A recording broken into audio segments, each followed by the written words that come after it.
Good evening, one and all. Welcome to Jawaharlal Nehru Planetarium. Today we have a special talk on Parker Solar Probe and Aditya L1, successful touching and staring at the sun. This is actually the third lecture in series, in the series of what is called as Benefits from Space series. This is delivered by the Director of Planetarium, Dr. B.R. Guru Prasad. We are very much sure that you will enjoy this as you enjoyed all the last two lectures. So I welcome our director now to deliver the talk.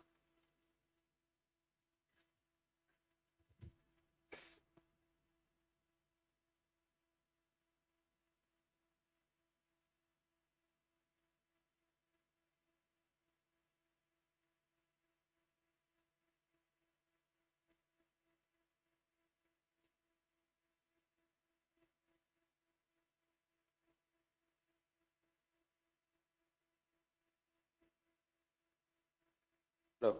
Yeah.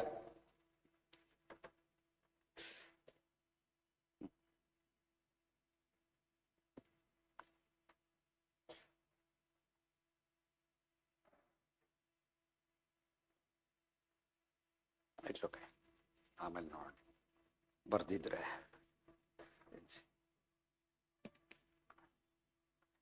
good afternoon to all of you, especially to my young friends here. Okay.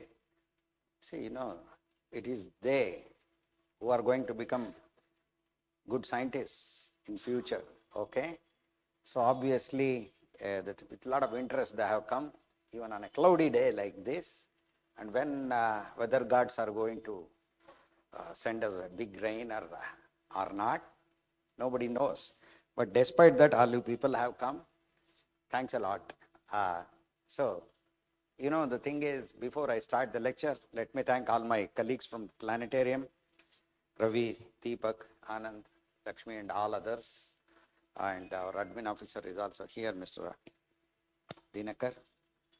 So, I chose a topic today under the lecture series, Benefits from Space. Under that, today, Parker Solar Probe and Aditya L1. Successful touching of the sun. Of the sun I have left in the caption. Successful touching of the sun and staring at the sun. Because one spacecraft has successfully somewhat touched the sun. Okay, somewhat. Can you believe? It's a fact. And the other one has been staring at the sun for the past 1 year or so. What a fantastic time for us to live in this world, okay? When so much has been going on as far as the study of the sun is concerned. So let me go show you the beautiful visuals. Then only you can better understand it. Instead of me going on talking and talking and talking, okay, you should see what is happening there. A picture is better than 10,000 words always, okay? So I'm going to talk to you in the next 40 or 45 minutes what has been done, and you can definitely ask the questions. So our admin officer was asking, where is the person who has the symbol of Lord Vishnu here on his forehead? He is very much there, okay? It's good. So nice, so nice, okay? All said and done. Now, let me start the lecture. Thanking all once again. And, okay, the topic of the talk, you know very well, no point in repeating it. But can you switch off these lights? One can appreciate the quality of the slides.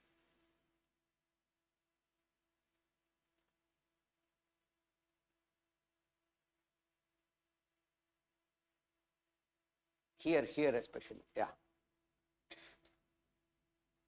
This one, this.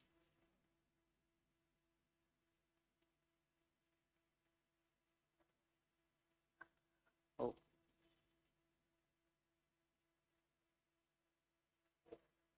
Okay, you slowly switch it off, no problem. Okay. Good. So In darkness, you can always appreciate the quality of the good pictures. So here is the picture of the rising sun early in the morning. And sun is there, all of us know. We know about the sun. Where will it go? It won't go anywhere. Tomorrow morning also it appears. Today morning it has risen. This evening it's going to set. Yes, next morning again it will rise again. But study of the sun is very important. Very important, not only for one thing, but for many things. Okay? Look at that. So what is happening today, I told you, just on the Christmas day, early in the morning, according to Indian Standard Time, one spacecraft has gone so near the sun, okay? It flew so near to the sun. It was only at a distance of 61 lakh kilometers from the surface of the sun. 61 lakhs. 61 lakh kilometers, that is too much, you may say. But compare that with the distance between Earth and the sun. Earth and the sun, the average distance is only 15 crore kilometers. Where is 15 crore kilometers? Where is 61 lakh kilometers or 6.1 million kilometers? Look at that, the animation, beautiful animation. This is the Parker Solar Probe. It just passed very near to the sun, okay, at a distance of only 6.1 million kilometers from the visible surface of the sun, whatever we call as photosphere. Really, it is amazing, isn't it? Is it possible? Even one generation back, if somebody were to tell me, even when I was a student, I would not have believed that such a thing is going to happen. Sun is not like Earth, it is not a planet, it is a star. It is generating its own heat and light. The temperature there where the spacecraft went through, it is more than 2 to 3 million degrees centigrade. 2 to 3 million, 30 laksha degree centigrade. There are other things. So this is one thing. So December 25th, this event happened. An unthinkable event, that a spacecraft passing very near to the solar surface. Look at that. This is Aditya L1. This is your own spacecraft from India. What it has done is, for the past 1 year, it has been staring at the sun continuously, and it has got its own speciality. Okay? India has not done what everybody else has done, just run-of-the-mill stuff. It has not done. It has got certain special capabilities, Aditya L1. So, Parker Solar Probe, which is an American spacecraft, has done a wonderful thing. Okay, just it has almost touched the sun. Okay, this has been staring at the sun for the past 1 year. 24 hours a day, 365 days a year, 7 days a week, Aditya L1 is staring at the sun. So these two missions, okay, these two spacecraft missions, they go a long way in making us understand the sun in a better way. Then look at the sun. So sun, anyway, you cannot see the sun when it is high in the sky. Yeah, you can ask the question later. Okay? You can look at the sun only when it is rising in the morning or setting in the evening. Okay? When it is high in the sky, at least I cannot see. Okay? So many people cannot see, and you should not, one thing let me tell you, you should not look at the sun continuously. It's going to damage your eyes. Okay? Because the radiation from the sun, that is even the visible light and heat, is so much, it will damage. Nobody will look at the sun. It is always there. Only we are more enticed to look at the sun during total solar eclipse. That is a different thing. I am not going to deal with that today. Anyway, don't look at the sun continuously. And for heaven's sake, don't take a binocular and look at the sun. That's all. That is more damaging. I'll tell you an instance. So why should we study the sun? Because, two things. One is to quench the thirst for knowledge. Humans are different compared to any other forms of life. Okay, they want to understand the world around us, the universe. As such, world is a small thing, Earth. Okay, what we call world. Universe is a much, much, much, much bigger thing. Okay, that's what humans have been what can I say? Humans have been craving for knowledge. They want to expand their knowledge horizon. Is it the only reason why we want to study the sun? Okay, just to enhance our knowledge significantly. Not only that. Today, we are heavily dependent on electricity. We are heavily dependent on computers. We are heavily dependent on satellites. And some of the activities of the sun, especially when the sun is angry, okay? When solar activities are so much in 11-year cycle, when it is too much, then certain things which sun throws out can harm our daily life. In fact, they can very adversely affect our daily life. So it is not only to quench our curiosity and our quest for knowledge, we are studying the sun, but more practically to make our life more safe and secure, okay? And in order not to welcome certain things which will affect our life, so we have to study the sun to predict certain things so that our lifestyle will not be affected. So one thing is about satellites, the other thing is internet. Internet today is internet is available all over the world thanks to satellites. If something happens to satellites, then that is the thing. So an angry sun can harm satellites, can harm power grids. They can harm, sun can harm astronauts who are there outside the Earth's atmosphere, whatnot, in fact. GPS, that is the kind of. So it is very essential for us to study the sun. Look at the sun. Actually, I showed you a picture of the sun like this. Oh, it looks so serene. So nice. Okay, it looks like a sphere, or it looks like a, let us say, a circle. Okay, just. But when you look at the sun through an instrument, not directly, of course, these are all pictures taken by some of the spacecraft. Look at the sun, how active the sun is, the surface of the sun is. So there are so many things, so many activities pertaining to the sun which are not visible to our naked eyes. Anyway, let us not make any attempt to take a telescope and look at the sun. Let us not do it, okay? Please. All of us know that, even high school kids or middle school kids know that, sun is at the center of the solar system. We say at your age, okay? Let us say sun is at the center of the solar system, and almost all the mass of the solar system is contained in the sun, more than 99%. That is the reason why sun holds all the other bodies of the solar system, including the earth, under its firm grip, gravitational grip. So once human came to know about the sun and what is the sun, and sun is the central part of the solar system, when all other planets are circling the sun, their curiosity about the sun grew still further, in fact. So in order to do this, in order to understand sun more, so many activities are taking place on the part of the humans.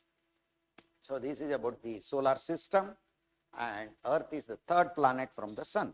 Believe me, without sunlight, Earth is a lifeless rock. That's all I would say. There won't be any life. Lifeless, not only for the Earth, even for the life on the Earth. They will not, it cannot, for the most part, it cannot exist. The heat and light from the sun is the one which has made Earth alive, I would say. So you can see in this NASA picture how the day side of the Earth and the night side of the Earth, you can see without sunlight, maybe after about, not in our lifetime or even our future generations, a few future generations lifetime, long in the future, sun will no longer shine. At that time, Earth will also end its life, I would say. Sun is responsible for the weather, okay? Look at that, this is a cyclone, okay? It is due to the sunlight falling unequally at different parts of the Earth. You see all these weather disturbances. In fact, they are generated. And sun is responsible for the climate, and sun is responsible for the ocean currents also. They act somewhat like heat sinks kind of thing, okay? And sun is responsible for the melting of the ice, And through this, water will be in the liquid form and reverse flow, and you are going to generate electricity, hydroelectricity, by the kinetic energy of the river, the flowing of water. Okay, and not only that, we have a lot of fossil fuels, natural gas is there, petroleum is there, coal is there. How they were all formed? Okay, coal, actually it is nothing but remnants of trees which were there once upon a time, maybe say 200 million years back. That kind of thing. They were all, how did trees grow? Photosynthesis, isn't it? For photosynthesis, sunlight is essential. So that is the thing. Everything is sunlight stored. So that is the way how photosynthesis takes place. Okay, you can see that equation is also there. Okay, how glucose is made using in the presence of sunlight. And herbivores, okay, like deer or even sheep, goats, okay, let us say, all of them, they rely on herbs or they rely on plant life, in fact, for food. And carnivores, they rely on these animals, herbivores, for food. So everything is sunlight. No doubt, this is the reason why sun has been revered as a god. ಸೂರ್ಯನನ್ನು ಮಾನವ ದೇವತೆಯಾಗಿ ಪರಿಗಣಿಸಿ ಪೂಜಿಸಿದ್ದಾನೆ. Even today, Aditya Hrudayam, all of you know, isn't it? That is a hymn, Hindu hymn, which is devoted to the sun. Early in the morning, many people will chant Aditya Hrudayam. So that is about sun god, in fact. Okay, sun was considered as a god, and even today many people revere sun.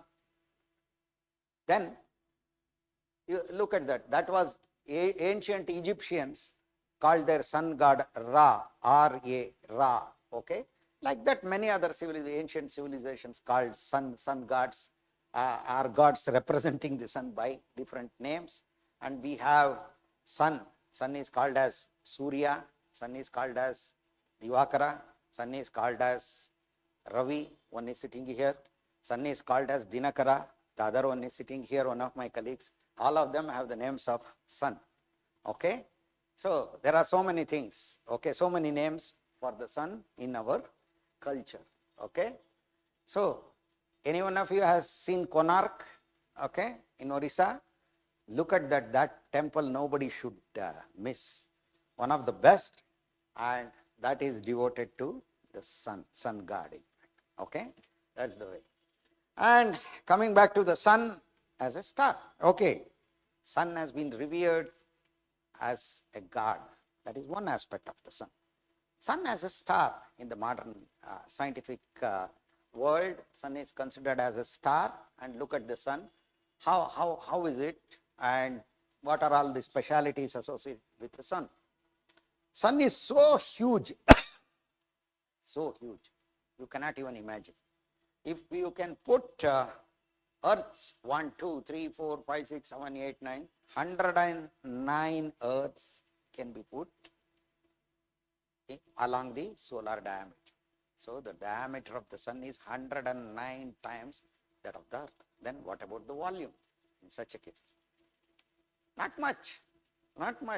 You can put 13 lakh Earths inside one sun.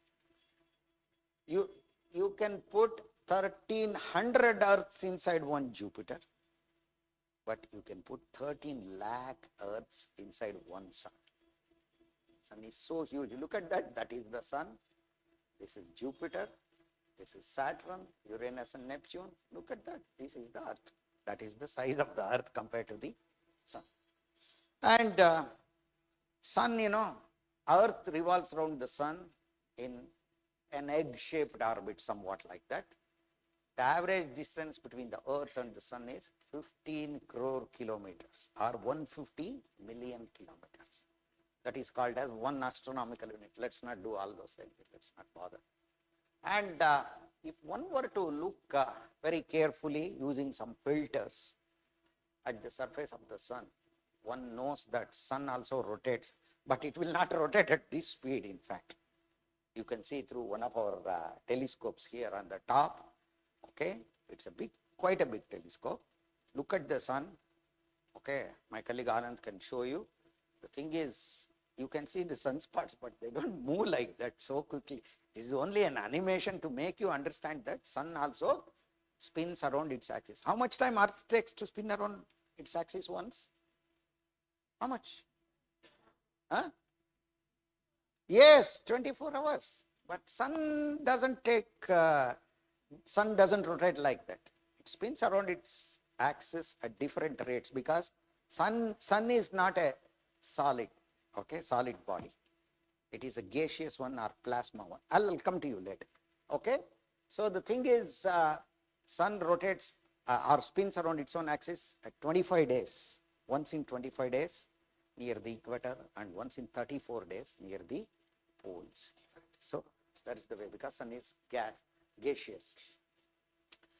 The person who began studying the sun in a scientific way, the first person who studied sun in a systematic way is Galileo Galilei. But he was responsible for a scientific revolution, which today even going on, but he was foolish in one respect.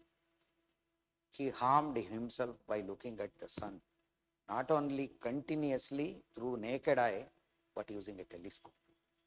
I told you not to do that at any time, but because he studied the sun, and because he studied the sun, he could able to see the sunspots, okay, and came to notice sun also was rotating, okay, but Galileo became blind during his old age. Why I am telling all this is contextual information I am telling. These are all the things which are available, but they are essential to understand the subject today. And sunspots, I told you, I showed you sunspots like this. They look dark, but look at that. Sunspots look like this in high resolution. What you see here, sunspots, they look dark, not because they are dark. The surrounding area in the photosphere of the sun, that is the visible surface of the sun, is at a higher temperature compared to that, and that is why they look dark. Otherwise, they are not dark. They are also around 4,000 degrees centigrade. That is the temperature. But this visible surface of the sun, which is photosphere, is 5,500 to 6,000 degrees centigrade is the temperature. This might be around 1,400 degrees Celsius less. Okay. Look at this. The sun, the surface of the sun for us, it looks very serene, okay, very calm and quiet. Look at the sun. Sun is boiling. Can you see that? This is called as granulation. Okay. So each granule is maybe 1,500 or even more than that, depending on the size, thousands of kilometers. Sun is so huge. Look at that. That is the way sun is behaving. And the visible surface of the sun, I told you this is the visible surface of the sun in high resolution. This is called as photosphere, the sphere of light. That is what we see from the earth. And yeah, this is the way it is boiling. And sun has got an inner atmosphere called chromosphere, sphere of color. Can you see this red colored thing? Okay, this is the chromosphere. Normally we will not be able to see this. Only during total solar eclipse you can see. But Aditya L1 to a certain extent can see this because it can create an artificial eclipse. Okay, so that is chromosphere, and the outer atmosphere of the sun, this white colored thing, what you see is the corona. Can you see that? Corona is so beautiful in that. So the temperature of the photosphere is around 5,500 to 6,000 degrees centigrade. Temperature of the chromosphere and average maybe around 10,000 degrees centigrade. But temperature of the corona is around 1 million to, it may go beyond 3 million degrees. Why it is like this? Okay, you are performing a homolysis, or you are near a stove, okay, gas stove or something like that. When you are very near to it, it is very hot, it looks hot, it feels hot, isn't it? Am I correct or not? As you move away, what happens? Yeah, it is cooler if you go away. Still, if you go away, still cooler. But that is not the case. The central portion of the sun is called as core. That is at a temperature of 1.5 crore degrees centigrade. Centigrade or Celsius nowadays. Okay. But photosphere is the visible layer of the sun is 6,000 degrees centigrade. The inner atmosphere still far away from the center of the sun is 10,000 roughly. Corona is 3 million degrees centigrade. Why it is like this? As you go away from the central portion, your temperature should decrease. Why it is increasing? This is one of the puzzles which Parker Solar Probe and Aditya L1 are studying. See, from the surface of the sun, okay, this is the photosphere, and through the corona, lot of particles in very large numbers, they escape and they are pervading all over the solar system. This flow of particles, continuous flow of particles, is called as solar wind. Okay, that is what this animation shows. Even it flies past the earth. And now what is this? Suddenly I am showing picture of somebody, some very old man, because today the topic of my talk is Parker Solar Probe. Okay, who is this Parker? So he is the gentleman.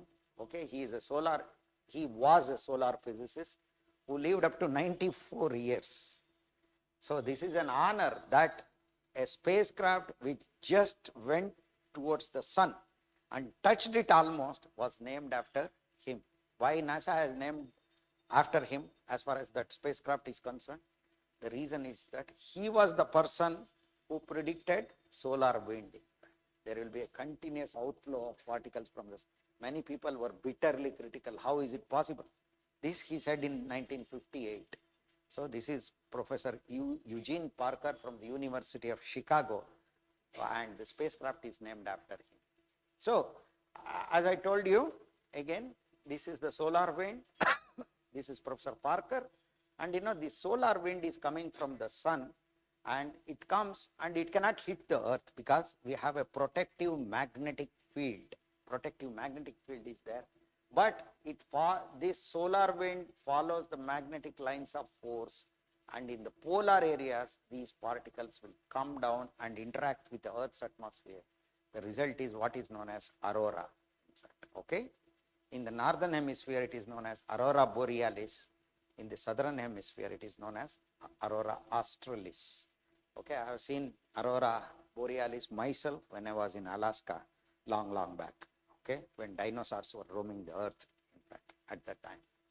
Okay, anyway, I told you about the surface of the sun, the inner atmosphere called chromosphere, outer atmosphere called corona. What about the inside of the sun? So surface of the sun, visible surface is photosphere. The central portion is called core. Then there is a thing called radiative zone, then radiative zone, then a convective zone, and finally photosphere. It is here in the central portion of the sun, there is a reaction called thermonuclear reaction is taking place. Every second, believe me, every second 600 million tons, 600 million tons of hydrogen is getting fused to helium. This is a different kind of reaction, not a chemical reaction kind of. It's a thermonuclear reaction. And every second, believe me, look at your watch, 1 second, even in your mobile you see, in 1 second, 3 to 4 million tons of matter is getting converted to energy. How is it possible? Einstein's equation is there, E equals mc squared, according to that. So these are all happening inside the sun. So nice to know all these things. You see, this is the way sun is depicted in this. I will show you one by one. See, there are so many eruptions on the surface of the sun. You can see this. Look at that. There are very bright explosions on the surface of the sun. Explosions, that is, light will come out like a flash. What are they called? They are similar to volcanic explosion. Yes, it is known as solar flare. Flare is like the firing of a gun, let us say. A lot of fire comes out, that is what is solar flare. And look at that. Sorry. And you can see there is yet another, sorry. Oh, sorry.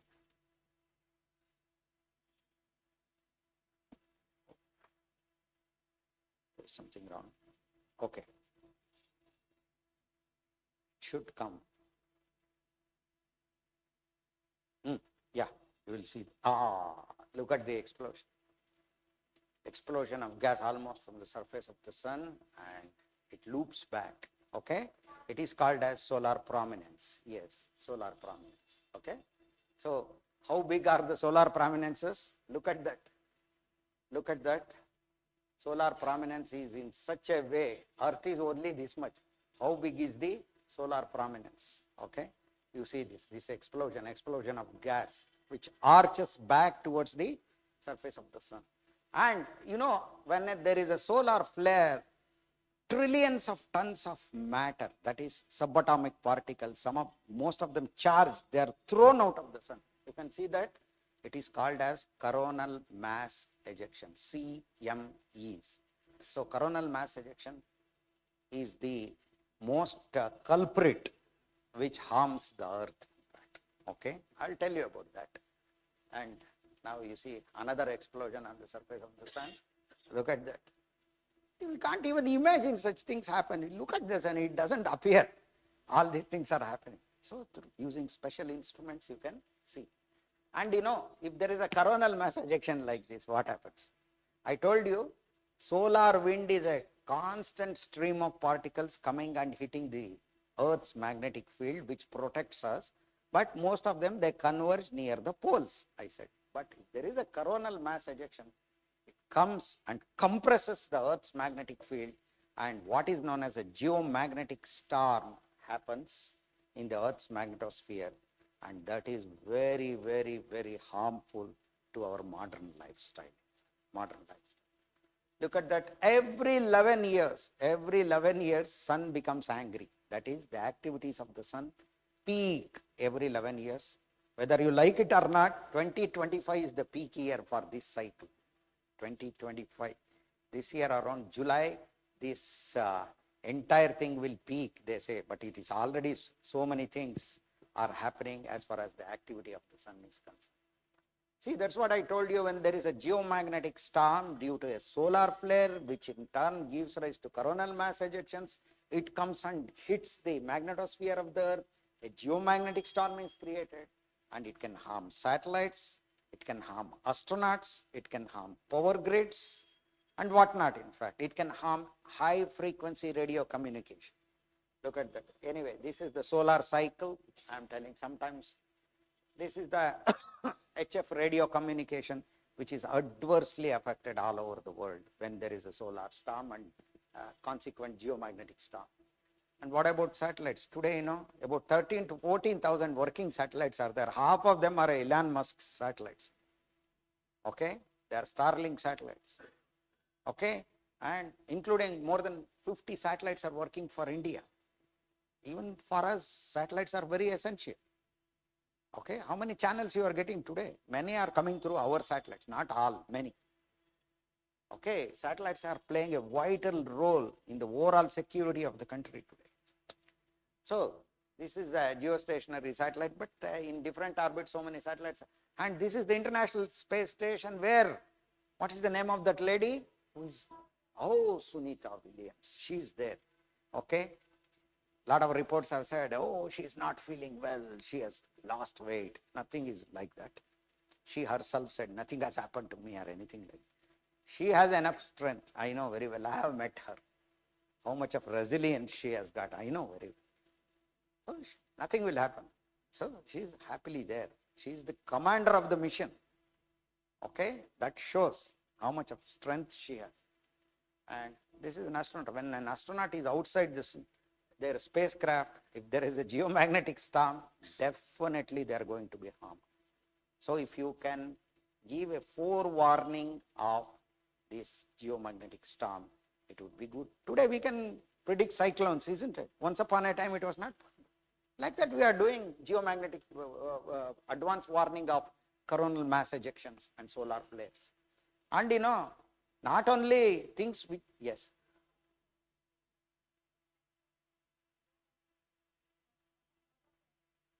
Effects, that's what I said, you know, okay, I will tell you. What happens is, in the case of geomagnetic storm, when it happens, satellites, it can affect the electronics within the satellite. So temporarily or permanently satellites may be disabled. It depends. Temporarily means it's more technical. SEU, we say single event upset, that kind of thing. Or permanently also. I'll come back to that. I'll come back to that. And it can harm power grids on the earth. Believe me, in 1989, when there was a geomagnetic storm, because of that, in Canada there is a province called Quebec, isn't it? French is spoken there. In that province for about 9 hours, there was no electricity because the power grid was knocked out by a geomagnetic storm. See, such a thing, if it happens, really it is very difficult. Okay, that's why a lot of telescopes are studying the sun from the surface of the earth. But you can study the sun in a limited way from the surface of the earth. That's why you can launch spacecraft. Let me tell you one thing, if you want to study the sun from the surface of the earth, you can study the sun only through visible light and to a certain extent radio waves, that's all. Infrared for the most part, no. Ultraviolet, no. Gamma rays, no. X-rays, no. Nothing. It is not possible. All are filtered out by the atmosphere. Of course, if they were to reach the surface of the earth, all of us would have been dead by this time. It is different. But as far as the human quest for understanding the universe is concerned, holistically, it is not a good thing. So that's why man has sent satellites outside the Earth's atmosphere. This is called SOHO, okay? Solar and Heliospheric Observatory. And our Aditya L1 is also very near to this spacecraft now. And this is the Parker Solar Probe. So much so about the sun I told you. What Parker Solar Probe is doing, let me tell you. And first let me show you the launch of Parker Solar Probe. Though the spacecraft was hardly, I'm not getting any audio. Deepak, audio is not coming. Look at that. This is the launch of Parker Solar Probe.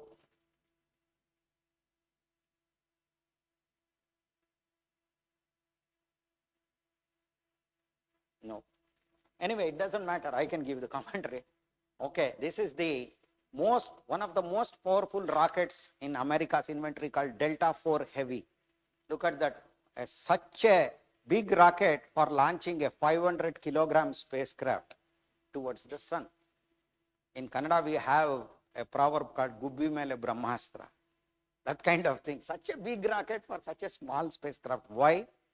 It is not, my dear friends, it is not easy to fall towards the sun from the earth. Because we are moving around the sun along with the earth at 30 kilometers per second. Okay? That speed, sideways speed, whatever is there, you have to bleed it. You have to take away that speed. It is not easy. So, look at that. Each stage by stage, the rocket is separating, and ultimately, Parker Solar Probe was injected into a kind of path, okay, which took it not towards the sun, towards Venus somewhat. Because I'll come back to you. In the end, you can ask. Okay, look at that. Parker Solar Probe is going to separate from the launching rocket Delta IV Heavy. Okay, so in the final stage, and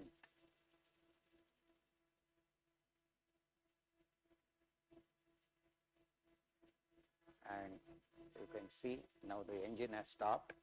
Now Parker Solar Probe is going to separate from the rocket. Yeah, now Parker Solar Probe. This happened on August 12th, 2018. So 7 years back, almost 6.5 years back. This is the way Parker Solar Probe was launched, and that is the way it later went towards the sun by taking advantage of the gravity of Venus. Look at that. Yeah, animation, you can see this is the way it separated from the rocket and burning its own rocket engine, one more rocket engine. It went towards the Sun via Venus. One more animation you can see. In this way, you can better appreciate how a spacecraft like Parker Solar Probe is launched. Okay, still it is very near to the Earth. I told you it is not easy to fall towards the sun. Average distance between Earth and Sun is, I told you, 15 crore kilometers. But in order to go very near to the sun, you have to lose lot of speed because you are going in the Earth orbit first. Lot of speed is there for the Earth that you have to cancel out to fall towards the sun. So even this big rocket was not sufficient. So that is why the gravitational field of Venus was taken advantage of in a particular way, so that gravitational field of Venus did not accelerate it, but it slowed down, okay, into an orbit which was required for Parker. Look at that. This is the way it passed near Venus, and this is the way the spacecraft passed near Venus, and it got a boost, or it got decelerated in a particular way by the gravity of Venus. You have to point your spacecraft in a particular way, then only that can happen. And this is the path taken by Parker Solar Probe, okay. And look at that. That is the pink colored thing is the path of Parker Solar Probe, okay. Look at that. This is the orbit of the Earth. This is the orbit of the Venus. How it is taking advantage of the gravity of Venus, and that is the way. Again, it is being shown. Can you see that? That is how it went very near to the sun.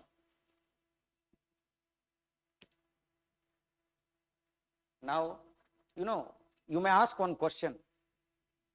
Why did Parker Solar Probe not destroyed when it very near the sun, when it went very near to the sun? Why? This is not a question. Okay, I'll tell you. So the thing is, the Parker Solar Probe has a heat shield. You know what is the temperature which the spacecraft had to brave? 1400 degrees centigrade. 1400 degrees centigrade. How it could able to tolerate that? This is the heat shield of that spacecraft, okay, which is 4.5 inches thick, okay, that protected it. You will see that how it protected the spacecraft. Look at that. This is the way it is approaching the sun. Look at that.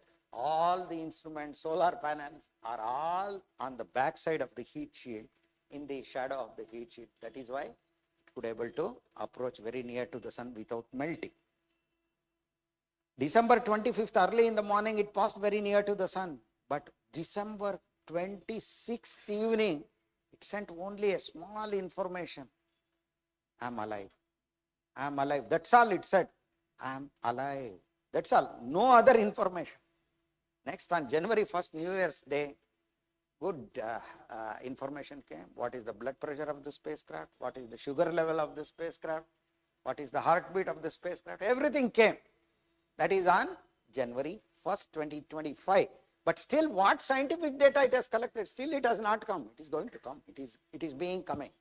Okay, this is the way Parker Solar Probe has done unthinkable thing. Okay, this is yet another animation. See the way in which it went towards the sun. I told you, Parker Solar Probe has touched the sun means it has not touched the photosphere. It has touched the corona, which is the outer atmosphere of the sun. So, and you know what Solar Probe has discovered? Don't worry about the names of these things. Can you see the magnetic field of the sun? You see coming out and again going back. Can you see that? Okay, they call it switchbacks and all those things. Don't worry. This is one of the discoveries of Parker Solar Probe as to how solar wind, I told you, stream of particles, how it is getting accelerated. This has shown this. Still a lot of information has to come. This is one of the discoveries. And there is yet another thing. Yeah, Parker Solar Probe has shown one more thing. There is a boundary outer boundary of corona, like this. Can you see this, that blue colored thing? So from within the boundary, the solar wind particles are still attached to the sun, and at this point they are going to become solar wind. How they are accelerated? Again, how they live, and that area, how does it look? That is what is shown by Parker solar probe. It is not a smooth circle. Can you see it? It has gone inside, come outside. There are peaks, there are troughs, both the things. But you can do these kind of things only by going very near to the sun. Otherwise, you will not be able to sense this. There lies the greatness of Parker solar probe. Yet another spacecraft called Solar Orbiter. Okay, this is also studying the sun. Anyway, I am not going to talk about it. And anyway, coronal mass ejections. First solar flare giving rise to coronal mass ejections, giving rise to geomagnetic storm, and that is harmful, I said. Your own country, is it a backward country or what? No. We have achieved a lot in space. So we also felt we will also launch a spacecraft to study the sun. We may not go to corona and touch the sun and all those things, but we will go to a vantage point which is about 15 lakh kilometers from the earth, and from there we will look at the sun, stare at the sun continuously for 24 hours. That is what is happening. Look at that. This is a coronal mass ejection which is happening. This is very important for us to study, and that is how, in order to study this and to understand many things about the sun, Aditya L1 spacecraft was built. Okay, it was launched on September 2nd, 2023 by our own PSLV. And let me tell you, before that, India's very first satellite Aryabhata was launched almost 50 years back. And Aryabhata also had an instrument to study the sun 50 years back. Even I was in high school at that time. Look at that. This is the way Aditya L1 was built. My former colleagues in ISRO, do you think they are scientists or they are surgeons in an operation theater? Look at that. This is the way they are looking. All of them are veiled, in fact. Okay, white colored veils. Okay, they are having. Why?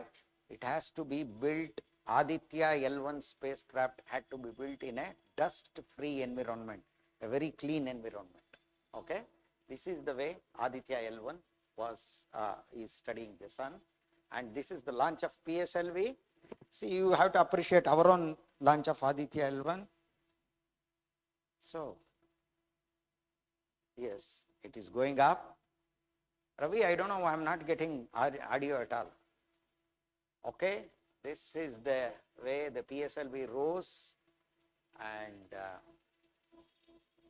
look at the rocket, how fast it is ascending compared to the launch of Parker solar probe. Okay. Yeah, this is the way. Can you believe that the rocket is 15 stories high, which is going up? Look at that. Look at the way in which the launch was picture perfect on September 2nd, 2023. Okay, Aditya L1 was launched, and this is the way Aditya L1 went from the Earth. First it went into an orbit around the Earth. Slowly it increased its orbit height. And look at that. Again and again it is enhancing its orbital height.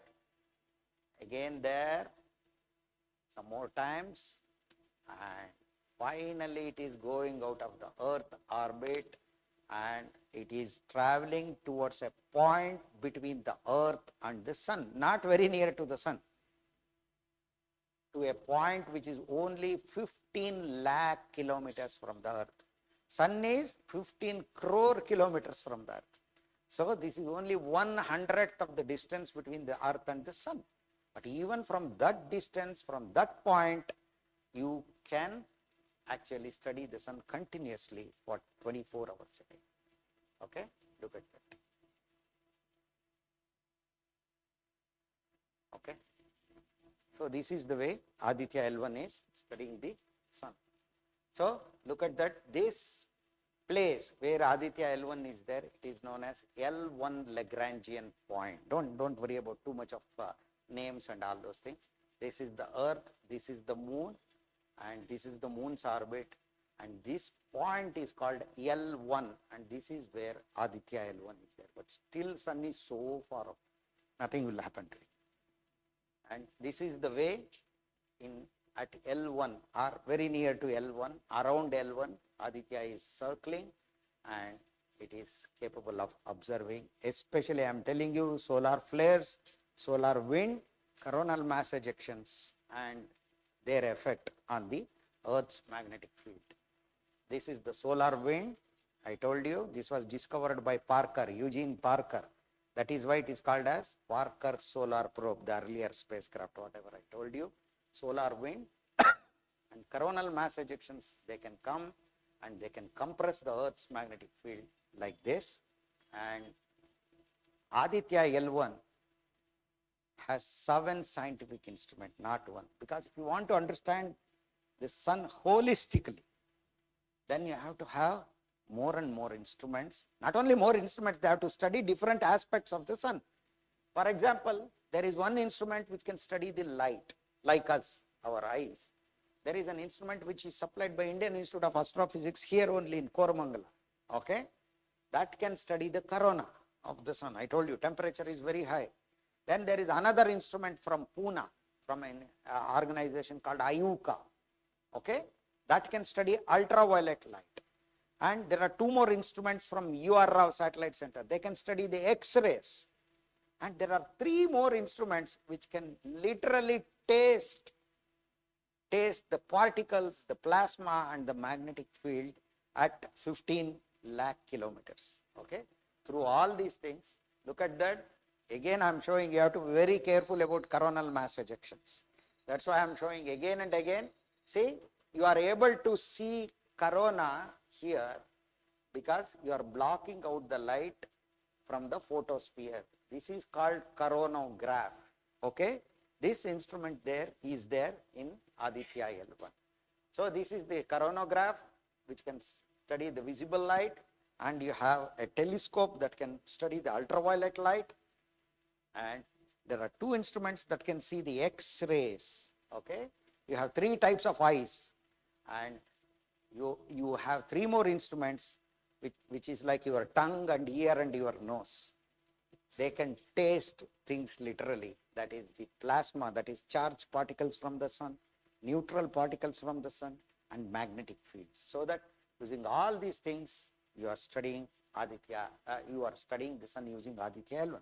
What has it done? At least some 2 discoveries I can tell you. 2 important discoveries of Aditya L1. One thing is, you know, on May 8th, there was a fantastic solar flare, a gigantic solar flare, let us say, a solar flare, and that gave rise to coronal mass ejection, and all these things were studied by Aditya.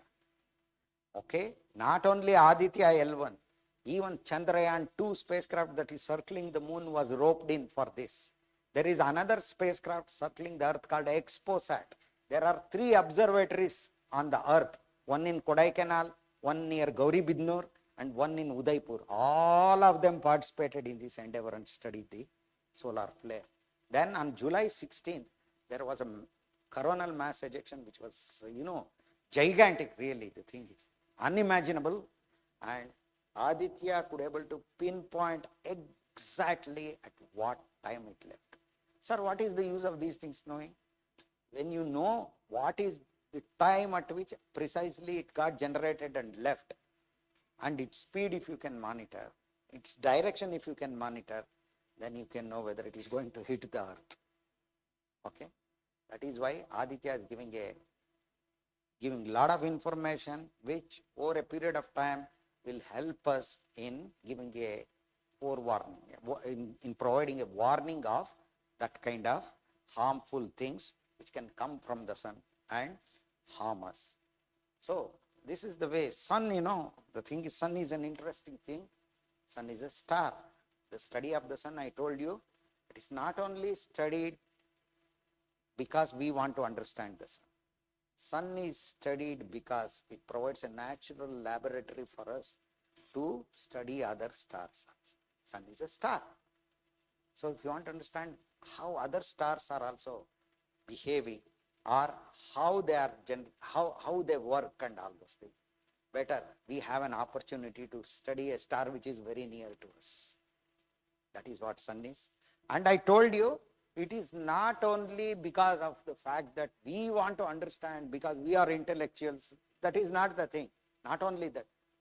The angry sun, once in 11 years, sun becomes angry, and the angry sun can influence us adversely as far as the modern lifestyle is concerned. You want the internet to go? So you can't anything. You want the GPS to go? I cannot know what is there in Vijayanagar nowadays. I can put the Google map and I can do that.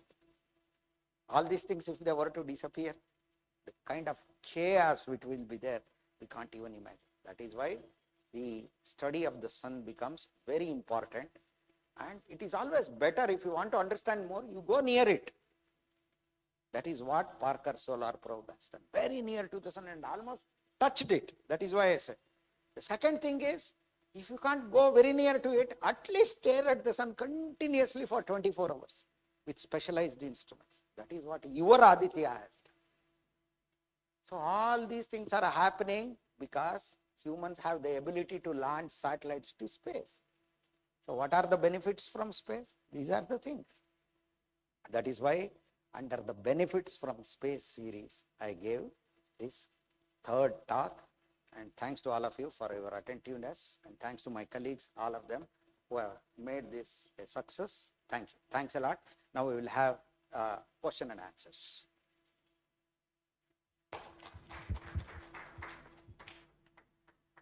Any questions, please? Yeah. Raise your hand. Yeah, raise your hands and ask. If I can answer, I will answer.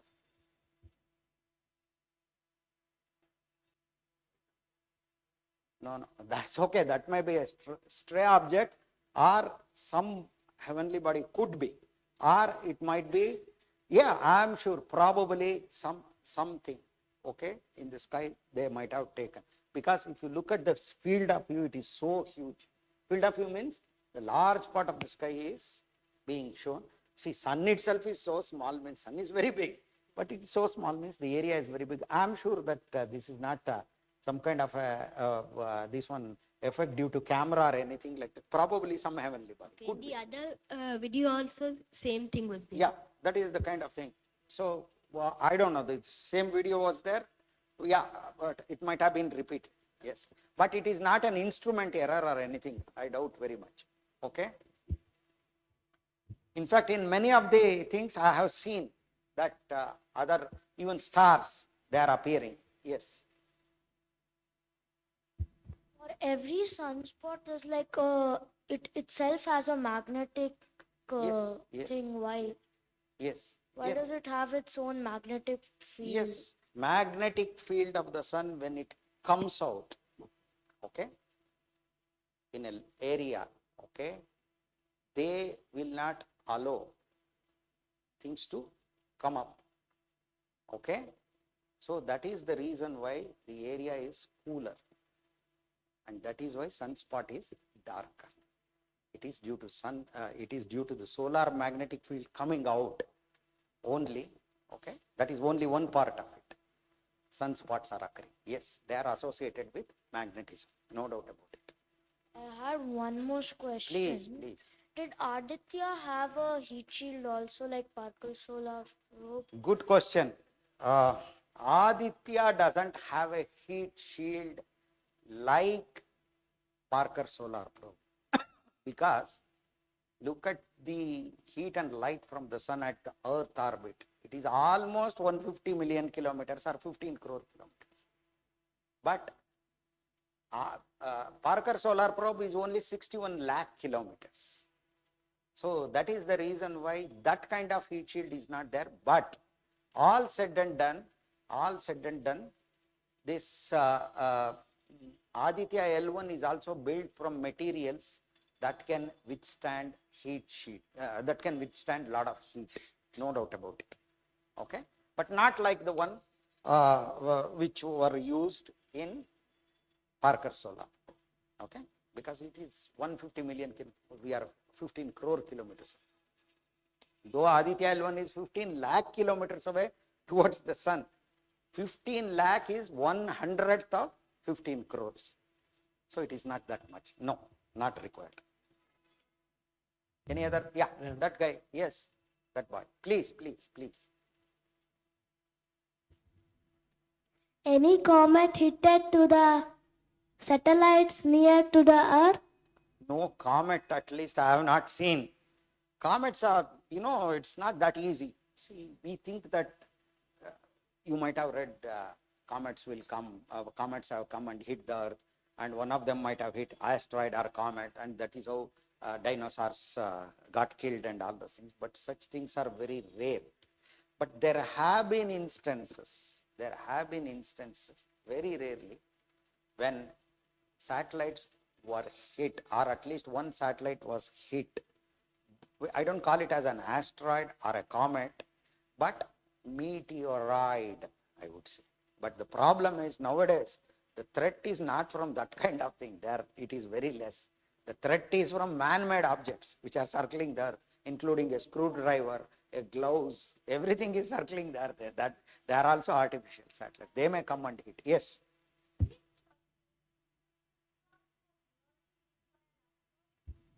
Which one? Indian spacecraft.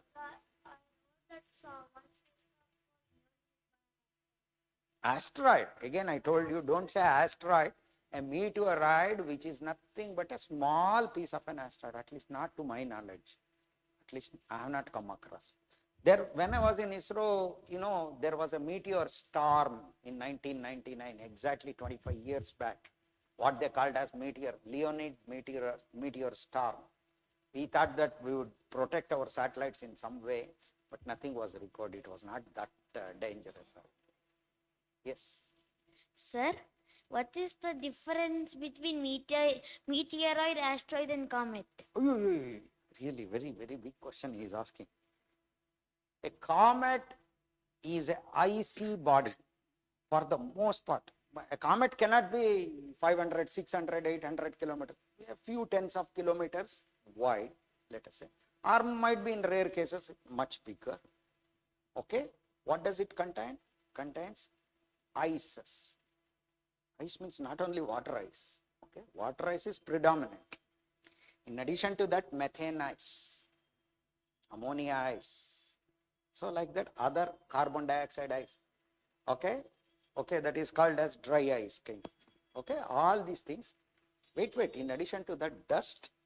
In addition to that, rocks. So this is a icy, rocky body. That is why there was an American astronomer called comets dirty snowballs. Okay, that is the asteroid is a small body. Small means compared to a planet. It might be very small or it might be bigger. The largest asteroid, it is called as a minor planet also today. 1,000 kilometers wide it is, series. Okay, but there are very smaller ones also. Okay. They are rocky objects, mainly rock and metal they contain. Maybe some of them may contain water also. Meteoroid is a small piece of asteroid or even comet to itself. Okay, good question. Any other question? Sir, Yes, ask as many as possible. also, if the Earth was lucky to have life without anything, what would the life look on Earth? See, if Earth were to be lucky enough not to have sun or anything to start the life, how life would have looked, you want to know? Life would not have formed at all in such a case, easily. No, sir, I'm telling that. Okay, ask, there is nothing If wrong. there is trees, plants and humans all already before anything on the Earth was formed. Like that. Like that. Like that. No, I'm not able to get, the thing is life, one of the ingredients which are essential for life to start, okay, the life to begin. One of the things is, three things are essential. One, as we know, or as scientists say, I have read, like, one is water in liquid form. Second thing is sunlight or some light which is essential. Okay. Third thing is organic compounds. Okay. These three are there. If sun were not to be there and all those things, how life would have arisen? I don't know. Very difficult for me to say. Good question. Anyway, that is how you have to think. But as I told you, these are the three things which are essential for life. Maybe other things are also there, but these three are the basic. Okay? Ask. Sir, also you told that you will give books of space to me. I'm sorry. I'll give you. I'll give. No, not that. Okay. As a kind of Papa Nation, I am going to give you one more book. Sorry about this. Is he coming for classes? Huh? His sister. Huh? Okay. No problem. I'll give it to you. ನಿಮಗೆ ಕೊಡ್ತೀನಿ ಕೊಡಿ ಪರವಾಗಿಲ್ಲ. ಅದು book ಮುಗ್ದೋಗ್ಬಿಟ್ಟಿದೆ. ಇಸ್ರೋಲ್ ಇದ್ದಾಗ ನಾನು ಬರ್ದಿದ್ದದು ಮುಗ್ದೋಗಿದೆ almost. But anyway for him even if something is there I am going to bring that. And as I told you know as a kind of atonement ಪ್ರಾಯಶ್ಚಿತ್ತ ಮಾಡ್ಕೊಳ್ಳೋಕೆ ಒನ್ ಮೋರ್ ಬುಕ್ ಹಾಕಿ. Good. Okay. Anything else? Yes. Show me the evidence, boss. Any evidence? Aliens are there? Show me good evidence. Don't tell me documentary, National Geographic documentary, Discovery documentary, very good aliens, that movie, all this. Not that. Show me the evidence, scientific evidence, I will accept. Sir, Yes. sir, Ah. sir, does the effect of aurora is dangerous to the earth? Not necessarily. Because aurora, plural. Okay. They are visible in the polar area. I myself experienced it, but it was so scary for me. Because we are not used to seeing colored lights in the sky, and those lights are moving like clouds. If there is a coronal mass ejection, one of the relatively less harmless things are the movement of the aurora from the polar areas towards the equatorial area, temperate areas, not equatorial. But there were instances when they spread so much, even very near to the equator. So it may not be mortal, okay? So it is not harmful to the extent of causing death or anything, but it's a phenomenon which can be enjoyed. That is, okay? Yeah. Yes. That boy is asking one question, then I will come to you. Yes. Can't internal heat of a planet or a moon, for example, Europa, create life underwater? Good question. Really, when I was telling without sun, for the most part there is no life, I said. You have to, even if my talk is recorded, you will see that I did not say fully. See, internal heat is there. Heat is one thing. Okay? Yes, that is one of the things. Today, you go 4 kilometers down. There is an ecosystem where, not germs kind of thing. It's not germs. Some worms are there. Okay? And even bigger organisms are there. There is no sunlight there. But it is an ecosystem which is fed by geothermal energy, which is coming out. Yes, it might be possible. That is one of the reasons why Europa, one of the Galilean satellites of Jupiter, is a potential candidate for extraterrestrial life. Not dinosaurs kind of thing, at least microscopic life, or a little bit this one. Maybe, could be, yes. Yeah. Where is the cut? Okay, that is only the effect of the camera or something like that. That's all. Okay? Cut means this black colored thing. Yeah, that's all. Don't worry about those things. Okay. So, what you see is corona. See, before coronal mass ejection comes, corona is there. Yes, ejection is coming out of the corona. That is why it is called coming through the corona, coronal mass ejection. Okay? That's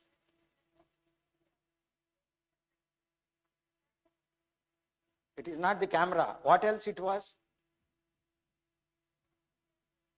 Which one? Where? Let me go back. Fortunately, I can show you.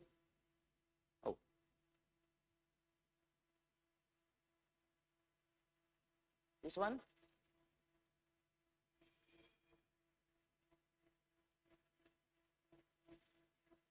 This one?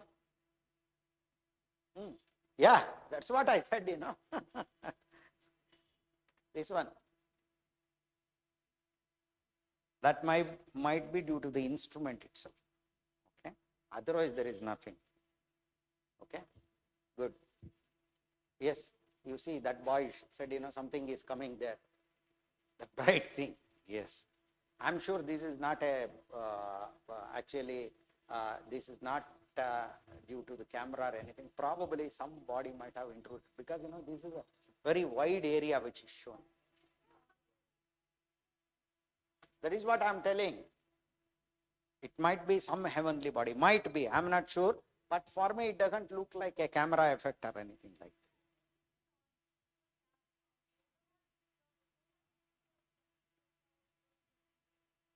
Yeah, 2023, this was taken. Earlier one was this one.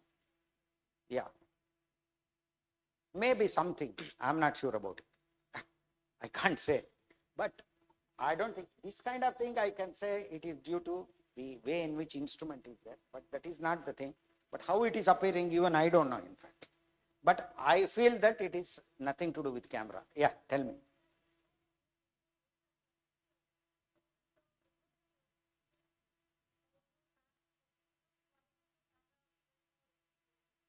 More?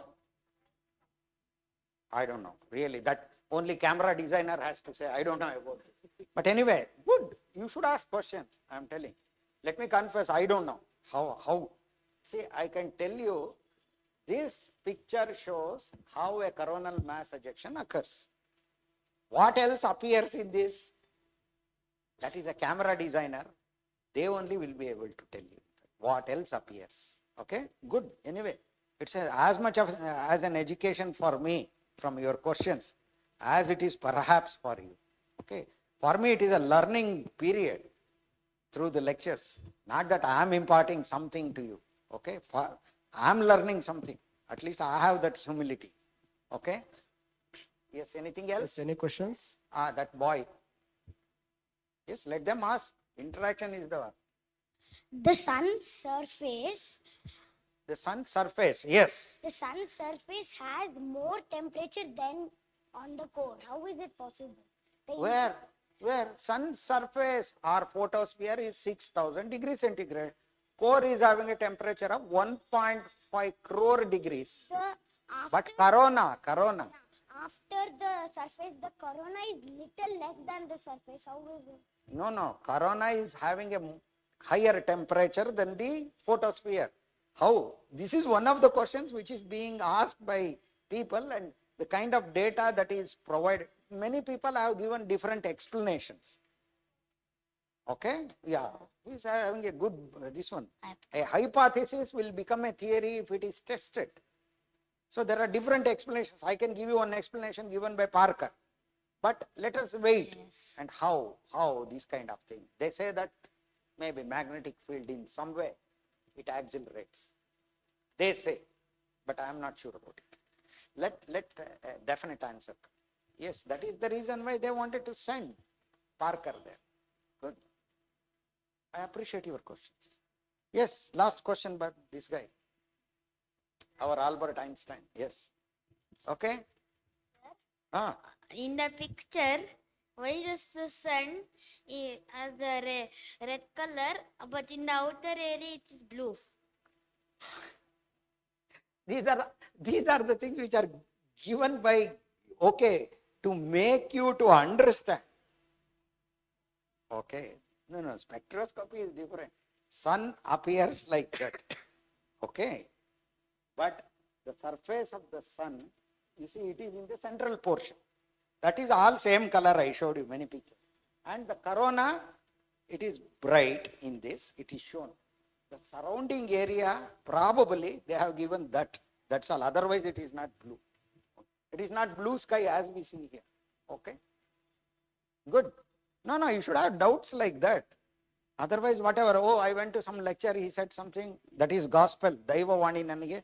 Adanne nan kaltkonbirtini. Ade. No, you have to ask questions. That is the way. Good. Anyway, I think we have had a lot of questions, and I tried my level best to answer. Let's hope for the best. Okay? Okay. I think if there are no more questions, we'll call it off, call it a day. And we have a good 5:30.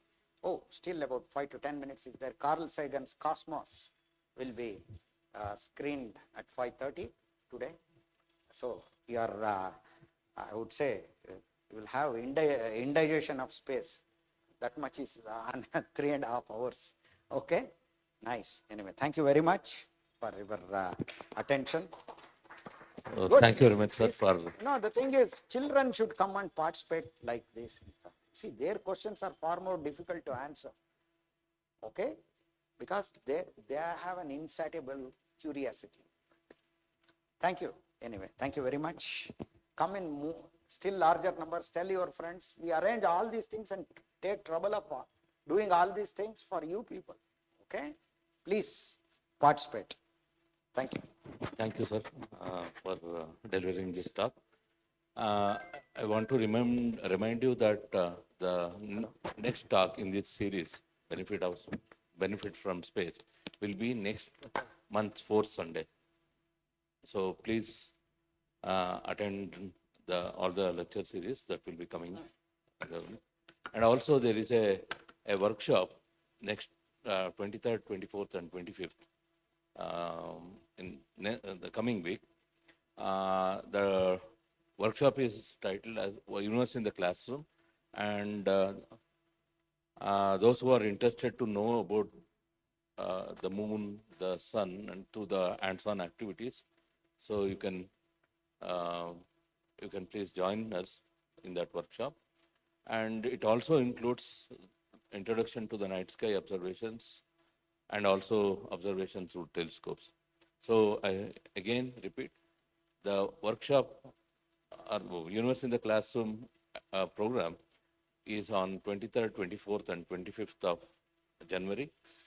It will be from 4 to 7 in the evening.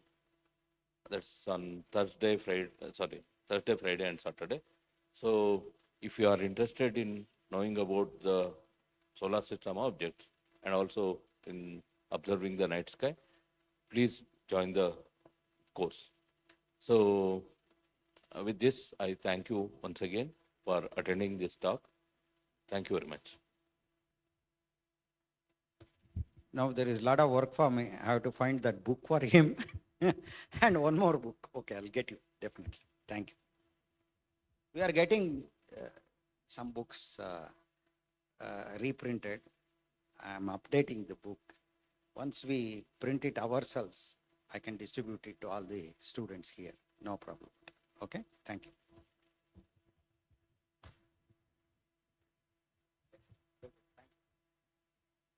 Yeah, the monthly science movie will start at 5:30.